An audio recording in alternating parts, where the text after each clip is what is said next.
Truk-truk besar melaju lambat dengan lampu kuning berkelip, bus antar provinsi melintas dengan klakson panjang, dan kendaraan pribadi sesekali menyalip dengan kecepatan tinggi. Jalan itu seperti urat nadi raksasa yang menghubungkan desa-desa kecil dengan kota-kota besar. Namun, bagi sebagian orang, jalan lintas Sumatera menyimpan rahasia yang tidak semua mata bisa lihat. Ada cerita yang beredar dari mulut ke mulut tentang penampakan perempuan berambut panjang. Warga setempat percaya perempuan itu adalah arwah penasaran dari kecelakaan yang merenggut nyawanya bertahun-tahun silam. Orang-orang menyebutnya perempuan jalan lintas. Kisahnya sudah lama beredar. Sopir-sopir truk menceritakan pengalaman bertemu dengannya. Penumpang bus bersaksi tentang bayangan yang tiba-tiba duduk di kursi kosong.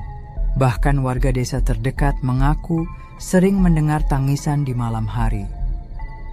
Namun tetap saja banyak orang yang tidak percaya sampai mereka sendiri mengalami.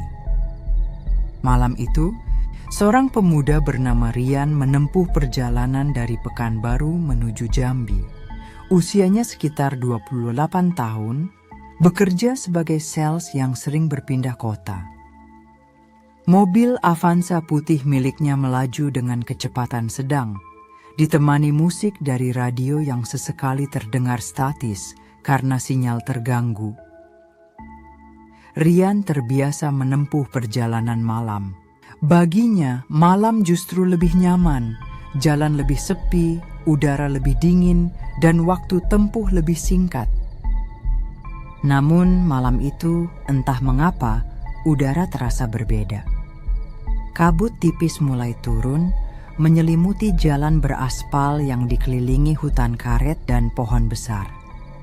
Lampu mobilnya hanya mampu menembus beberapa meter ke depan. Sesekali terdengar suara serangga malam yang keras bercampur dengan raungan mesin truk dari arah berlawanan. Di dalam mobil, Rian mencoba menenangkan diri. Ia mengingat pesan ibunya sebelum berangkat. Kalau lewat jalan lintas, jangan sombong, jangan bicara sembarangan. Kalau lihat sesuatu yang aneh, pura-pura nggak lihat. Rian hanya tertawa waktu itu. Baginya, cerita-cerita horor hanyalah bumbu perjalanan. Namun, semakin jauh ia melaju, kata-kata itu terasa seperti peringatan. Pukul 12:15. Rian melirik jam digital di dashboard mobil. Ketika mobilnya melewati tikungan panjang yang kanan kirinya dipenuhi pepohonan, matanya menangkap sesuatu. Di pinggir jalan, tepat di bawah pohon beringin besar, berdiri seorang perempuan. Rian memperlambat laju mobil. Perempuan itu mengenakan gaun putih panjang yang lusuh. Rambutnya hitam, terurai panjang, menutupi sebagian wajah. Ia berdiri mematung, tanpa gerakan sedikit pun. Hati Rian berdegup kencang. Ia mencoba berpikir logis. Mungkin perempuan itu butuh tumpangan.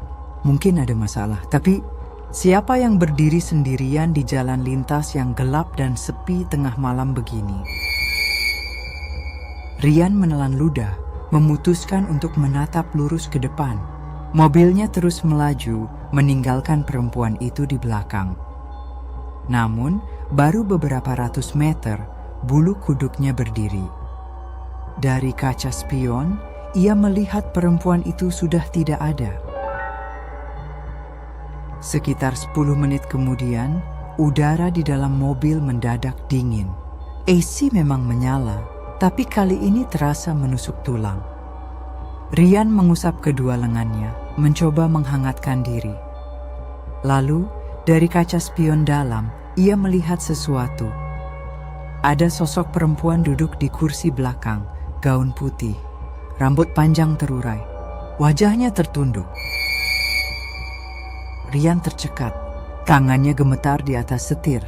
Ia ingin berteriak, tapi suaranya tertahan di tenggorokan. Mobil tetap melaju, sementara sosok itu hanya duduk diam tanpa suara. Air mata Rian menetes tanpa ia sadari. Ketakutannya bercampur dengan perasaan lain, seperti kesedihan yang tiba-tiba menyergap.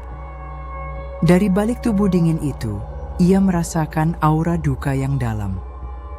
Akhirnya, dengan suara bergetar, Rian berbisik, "Kalau kamu memang butuh tumpangan, jangan ganggu aku. Aku cuma lewat." Sosok itu tidak menjawab, namun tiba-tiba terdengar suara lirih, tangisan seorang perempuan. Tangisan itu begitu nyata, pelan tapi penuh kesedihan. Rian hampir tidak tahan mendengarnya. Lalu, entah dari mana suara itu mulai berbicara. Suara perempuan yang serak, berat, dan penuh luka. "Aku dulu meninggal di jalan ini. Mobil yang kutumpangi terguling. Tak ada yang menolong. Aku ditinggalkan. Sampai sekarang, aku belum pulang." Rian menutup mata sejenak. Air matanya mengalir deras. Ia tidak tahu harus menjawab apa. Perempuan itu melanjutkan, "Aku hanya ingin pulang. Aku hanya ingin ada yang mendoakan." Ketika Rian memberanikan diri menoleh ke kaca spion lagi, kursi belakang kosong. Sosok itu menghilang. Namun tangisnya masih terngiang di telinga, membuat dada terasa sesak. Ketika akhirnya Rian tiba di sebuah warung kopi pinggir jalan, ia segera berhenti. Ia turun dari mobil dengan tubuh lemas dan wajah pucat. Pemilik warung, seorang bapak tua, melihatnya dan langsung bertanya, "Kamu ketemu dia ya?" Rian terdiam.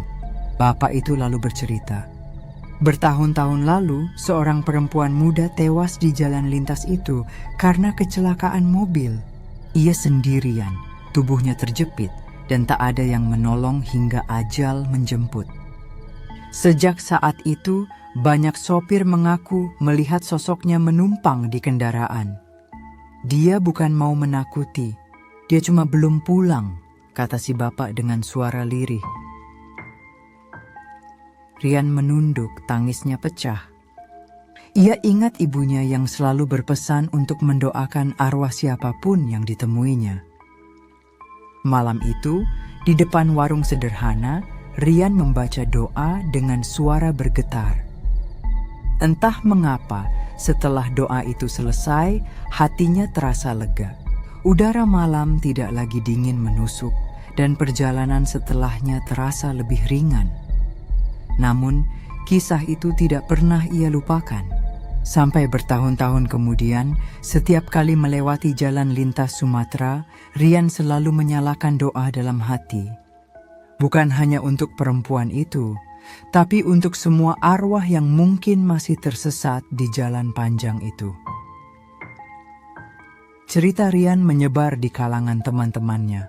Sebagian percaya, sebagian menertawakan. Namun, bagi Rian, itu adalah pengalaman yang nyata, melekat di jiwa, dan penuh rasa iba. Karena terkadang, horor bukan sekadar tentang rasa takut. Horor juga tentang kesedihan jiwa-jiwa yang terabaikan, yang hanya ingin diingat, hanya ingin dipulangkan lewat doa. Dan setiap kali seseorang melintas di jalan itu, selalu ada kemungkinan mereka akan bertemu. Bukan untuk ditakuti, tapi untuk diingat bahwa kematian seringkali meninggalkan cerita yang belum selesai.